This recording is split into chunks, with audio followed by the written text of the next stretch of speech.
அனைவருக்கும் வணக்கம். Welcome to my channel. இன்றைக்கி ரொம்பவே டேஸ்டியான ஒரு சாஃப்டான மில்க் பராத்தா எப்படி செய்கிறதுன்னு சொல்லி பார்க்கலாங்க. இது ரொம்ப ஈஸியாக செஞ்சிடலாம். இதோட டேஸ்ட் ரொம்ப டிஃப்ரெண்ட்டாக இருக்கும். எல்லாருக்கும் இது ரொம்ப பிடிக்கும். அதோட இன்றைக்கி சப்பாத்தி எப்படி நல்லா சாஃப்டாக இந்த மாதிரி ப்ளஃபியாக செய்கிறதுன்னு சொல்லி பார்க்கலாம். இப்போ வாங்க வீடியோக்குள்ளே போகலாம். அதுக்கு முன்னாடி எங்களோட இந்த சேனல் உங்களுக்கு பிடிச்சிருந்தா மறக்காமல் சப்ஸ்கிரைப் பண்ணிக்கோங்க. அதோட பக்கத்தில் இருக்க பெல் பட்டனையும் ப்ரெஸ் பண்ணிக்கோங்க. இதனால் நாங்கள் எப்போ வீடியோஸ் அப்லோட் பண்ணாலும் நீங்கள் மிஸ் பண்ணாமல் பார்க்கலாம். முதல்ல ஒரு பாத்திரத்தில் ஒரு அரை கப் போல் தண்ணி ஊற்றி அதில் ஒரு அரை ஸ்பூன் உப்பு சேர்த்துக்கலாம். இதில் 2 கப் அளவுக்கு கோதுமை மாவு சேர்த்துக்கலாம். கோதுமை மாவு சேர்த்து நம்ம சப்பாத்திக்கு எப்போவுமே மாவு பிசைகிற மாதிரி நல்லா பிசைஞ்சு எடுத்துக்கலாம். தேவைப்பட்டால் தண்ணி இன்னும் கொஞ்சம் சேர்த்துக்கலாம். இப்போ இது நல்லா பிசைஞ்சிக்கலாம். இந்த மாதிரி பிசைஞ்சிட்டு ஒரு தட்டு போட்டு மூடி ஒரு 10 நிமிஷம் வைக்கலாம். 10 நிமிஷம் ஆயிருக்கு. இப்போ இதை ஓப்பன் பண்ணலாம்.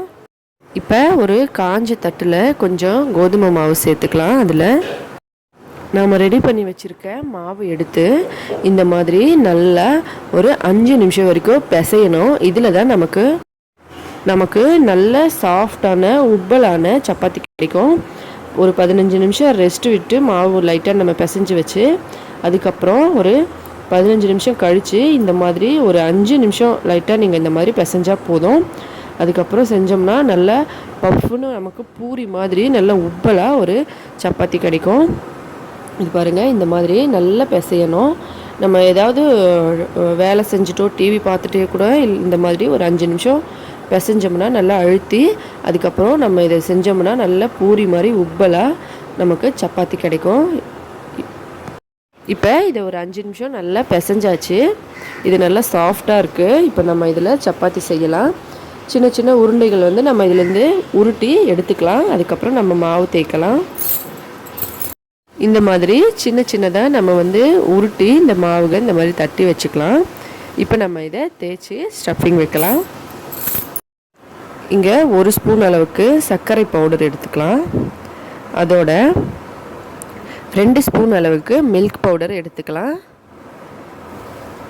மில்க் பவுடர் எல்லா கடையிலையுமே ரொம்ப ஈஸியாக கிடைக்கிற ஒரு இன்க்ரீடியன்ட். அதை ரொம்ப ஹெல்த்தியும் கூட. அதை எடுத்துக்கோங்க.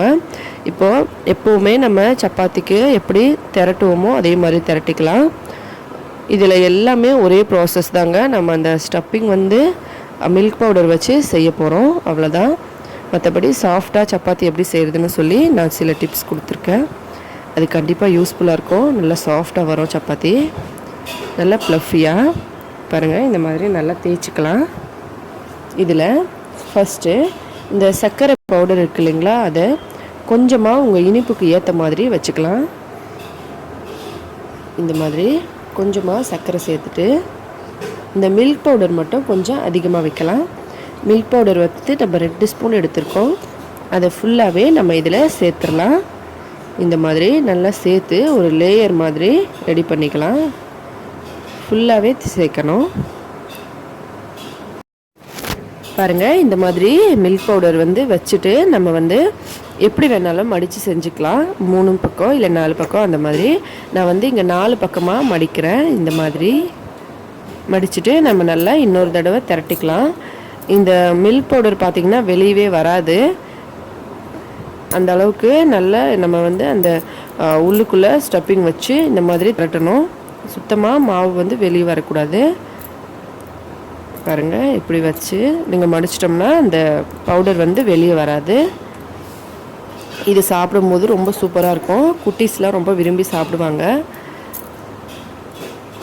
ஜென்ரலாக நம்ம பரோட்டா செஞ்சு கொடுக்கும்போது குழந்தைங்க அவ்வளோ விரும்பி சாப்பிட மாட்டாங்க ஸ்டஃப்பிங்லாம் வச்சு கொடுத்தா.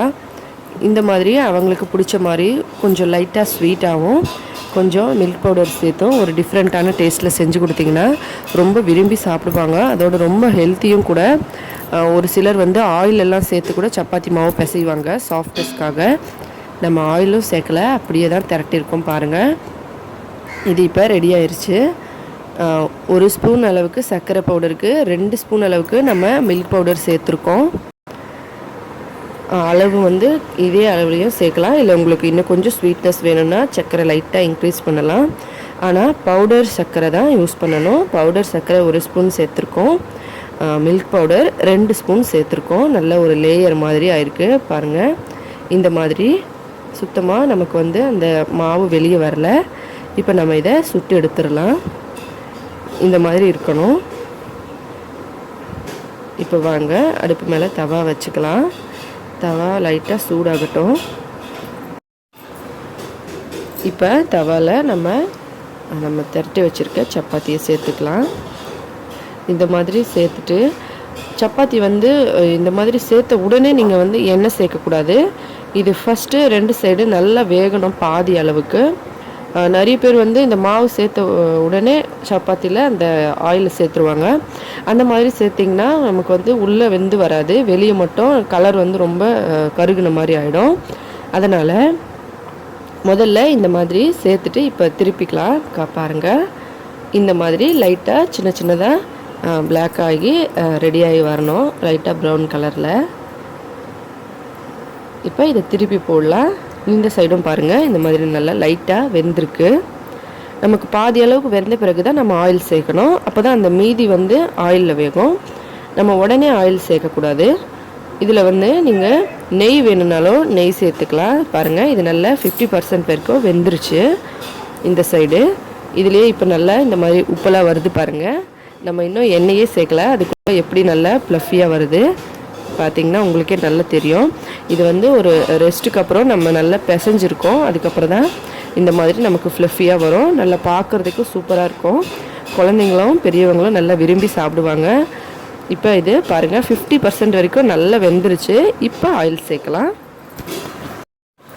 ஆயில் வேணுன்னா ஆயில் சேர்க்கலாம், இல்லைனா நெய் வேணும்னாலும் நெய் சேர்த்துக்கலாம், இல்லை பட்டர், உங்களுக்கு எது வந்து ரொம்ப பிடிக்குமோ அதை சேர்த்துக்கலாம். பாருங்கள் எவ்வளோ ப்ளஃபியாக இருக்குது. நம்ம பூரி செய்யும் போது எப்படி நல்லா உப்பின்னு வருமோ அதே மாதிரி இந்த சப்பாத்தி வந்து உப்பின்னு வந்திருக்கு பாருங்கள்.